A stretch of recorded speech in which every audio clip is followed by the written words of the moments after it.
नमस्कार दोस्तों, स्वागत है आपके अपने YouTube चैनल प्रीफिक्स स्टडी पर। आज है 23 नवंबर 2020 और 23 नवंबर 2020 के करंट अफेयर के इम्पोर्टेंट क्वेश्चन हम इस वीडियो में डिस्कस करेंगे।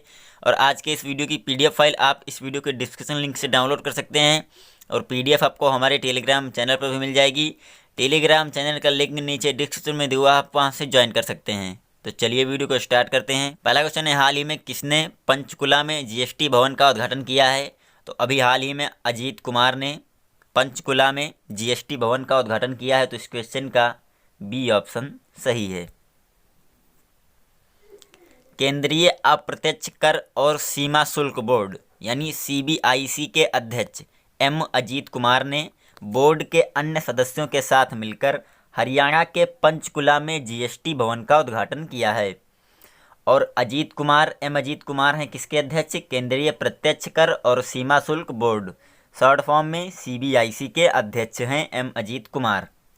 और ये जो GST भवन का उद्घाटन हुआ है, यह पंचकुला में केंद्र के GST के कार्यालयों का भवन होगा। इसे लगभग 31 करोड़ रुपए की लागत से बनाया गया है। यह कोविड-19 के समय में पूरी हुई CBIC की पहली बड़ी बुनियादी ढांचा परियोजना है और यह इमारत पूरी तरह से वातानुकूलित 3 मंजिला इमारत है जो लगभग 1.4 एकड़ भूमि पर बनी है, जिसमें 7600 वर्ग मीटर क्षेत्र और लगभग 200 व्यक्तियों के बैठने की क्षमता है। अब बात करें CBIC की, तो CBIC की स्थापना हुई थी 1 जनवरी 1964 को। CBIC का मुख्यालय स्थित है नई दिल्ली में और CBIC के अध्यक्ष हैं अजीत कुमार। अगला क्वेश्चन है, हाल ही में कौन उत्तराखंड के नए DGP बने हैं? तो अभी हाल ही में अशोक कुमार उत्तराखंड के नए DGP बने हैं। तो इस क्वेश्चन का ए ऑप्शन सही है। भारतीय पुलिस सेवा यानी IPS अधिकारी अशोक कुमार को उत्तराखंड का नया पुलिस महानिदेशक DGP नियुक्त किया गया है। अशोक कुमार वर्तमान में उत्तराखंड पुलिस में महानिदेशक यानी कानून व्यवस्था का पद संभाल रहे हैं। उन्हें केंद्रीय रिजर्व पुलिस बल और सीमा सुरक्षा बल में केंद्रीय प्रतिनियुक्ति पर काम किया है और उन्होंने 2001 में कोसोवा में संयुक्त राष्ट्र के तहत भी कार्य किया था। अगला क्वेश्चन है, हाल ही में लीना आचार्य का निधन हो गया है, वह कौन थी? तो ये एक फेमस अभिनेत्री थी लीना आचार्य, इनका निधन हो गया है। तो इस क्वेश्चन का सी ऑप्शन सही है।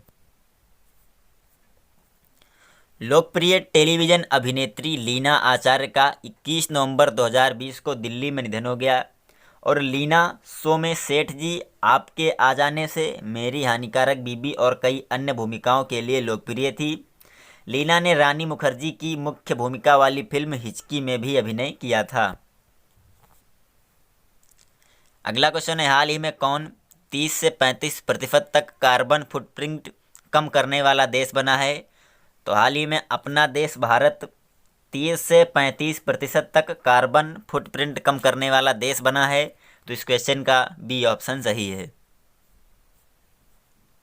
प्रधानमंत्री नरेंद्र मोदी ने जानकारी दी है कि देश अपने कार्बन फुटप्रिंट को 30 से 35% तक कम करने के लक्ष्य के साथ आगे बढ़ रहा है और इस दशक में प्राकृतिक गैस के उपयोग को 4 गुना तक बढ़ाने और अगले 5 वर्षों में तेल शोधन क्षमता को दोगुना करने का प्रयास जारी है। प्रति यूनिट लागत पहले के 12-13 रुपये से 2 रुपये से कम तक हो गई है। अगला क्वेश्चन है, हाल ही में किसने 33वीं स्टॉप टीबी पार्टनरशिप बोर्ड की बैठक को संबोधित किया है? तो अभी हाल ही में डॉक्टर हर्षवर्धन ने 33वीं स्टॉप टीबी पार्टनरशिप बोर्ड की बैठक को संबोधित किया है। तो इस क्वेश्चन का डी ऑप्शन सही है। केंद्रीय स्वास्थ्य मंत्री डॉक्टर हर्षवर्धन ने वीडियो कॉन्फ्रेंसिंग के माध्यम से नई दिल्ली में 33वीं स्टॉप टीबी पार्टनरशिप बोर्ड की बैठक को संबोधित किया है।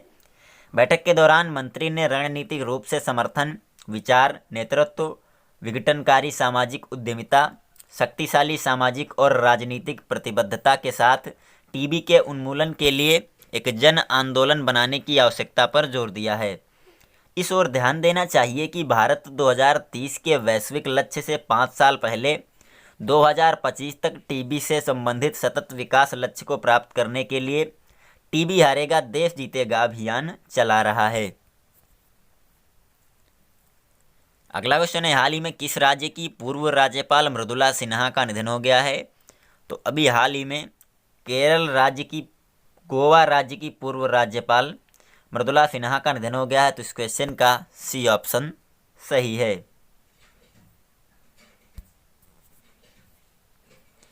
गोवा की पूर्व राज्यपाल और भाजपा की वरिष्ठ नेता मृदुला सिन्हा का निधन हो गया है।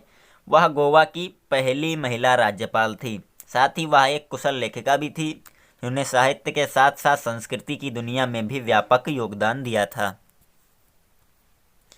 इसके अलावा उन्होंने मानव संसाधन विकास मंत्रालय में भाजपा की महिला विंग की प्रमुख और केंद्रीय समाज कल्याण बोर्ड की अध्यक्ष के रूप में भी सेवाएं दी थी। मुजफ्फरपुर की मूल निवासी सिन्हा को गवर्नर हाउस लॉन में चांद के साथ नामक सांस्कृतिक कार्यक्रम शुरू करने के लिए याद किया जाएगा। इसके अलावा उन्होंने राजभवन के अंदर एक पशुशाला की भी शुरुआत की थी। अगला क्वेश्चन है, हाल ही में किन दो देशों ने मुकाबले के लिए ऐतिहासिक रक्षा सौदे पर हस्ताक्षर किए हैं? तो अभी हाल ही में जापान और ऑस्ट्रेलिया ने चीन से मुकाबले के लिए ऐतिहासिक रक्षा सौदे पर हस्ताक्षर किए हैं। तो इस क्वेश्चन का ए ऑप्शन सही है। जापान और ऑस्ट्रेलिया ने दक्षिण चीन सागर और प्रशांत द्वीप देशों में चीन के बढ़ते प्रभाव का मुकाबला करने के लिए एक लैंडमार्क रक्षा समझौते पर हस्ताक्षर किए हैं। जापान के प्रधानमंत्री योशिहिदे सुगा और ऑस्ट्रेलिया के प्रधानमंत्री स्कॉट मॉरिसन द्वारा पारस्परिक संपर्क समझौते नामक समझौते पर हस्ताक्षर किए गए। और RAA जापानी और ऑस्ट्रेलियाई सैनिकों को एक दूसरे के देशों में जाने और प्रशिक्षण और संयुक्त ऑपरेशन करने में ये सक्षम बनाएगा। यह साझेदारी दोनों देशों के सुरक्षा संबंधों को मजबूत और रक्षा बलों के बीच तालमेल को बेहतर करेगी। अब बात करें जापान की, तो जापान की राजधानी है टोक्यो। जापान की मुद्रा है जापानी येन। जापान के प्रधानमंत्री हैं योशिहिदा सुगा। और ऑस्ट्रेलिया की बात करें तो ऑस्ट्रेलिया के प्रधानमंत्री हैं स्कॉट मॉरिसन। ऑस्ट्रेलिया की मुद्रा है ऑस्ट्रेलियाई डॉलर और ऑस्ट्रेलिया की राजधानी है कैनबरा। अगला क्वेश्चन है, हाल ही में किसने PMFME के क्षमता निर्माण घटक का उद्घाटन किया है? तो अभी हाल ही में नरेंद्र सिंह तोमर ने PMFME के क्षमता निर्माण घटक का उद्घाटन किया है। तो इस क्वेश्चन का ए ऑप्शन सही है। केंद्रीय खाद्य प्रसंस्करण उद्योग नरेंद्र सिंह तोमर ने प्रधानमंत्री सूक्ष्म खाद्य उद्योग उन्नयन योजना PMFME स्कीम के क्षमता निर्माण घटक के लिए मास्टर ट्रेनर्स प्रशिक्षण कार्यक्रम का उद्घाटन किया है। PMFME योजना को 2020-21 से 2024-25 तक 5 वर्षों की अवधि के लिए 10,000 करोड़ रुपए के परिव्यय के साथ शुरू किया जाएगा।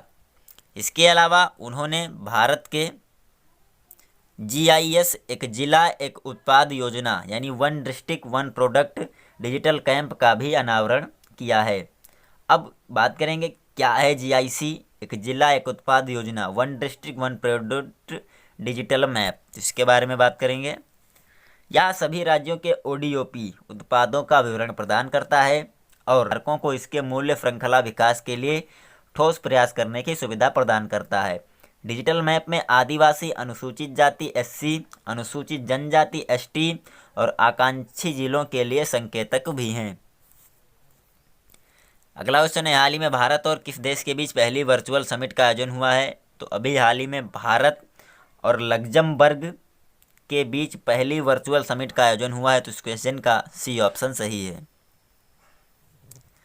प्रधानमंत्री नरेंद्र मोदी और लग्जमबर्ग के प्रधानमंत्री HE जेवियर बेटटेल ने 19 नवंबर 2020 को भारत लग्जमबर्ग के बीच पहली वर्चुअल समिट का आयोजन किया। दोनों देशों के बीच लगभग 7 दशकों से भी अधिक समय से मैत्रीपूर्ण संबंध हैं। दोनों ने 1948 में राजनयिक संबंधों की शुरुआत की थी।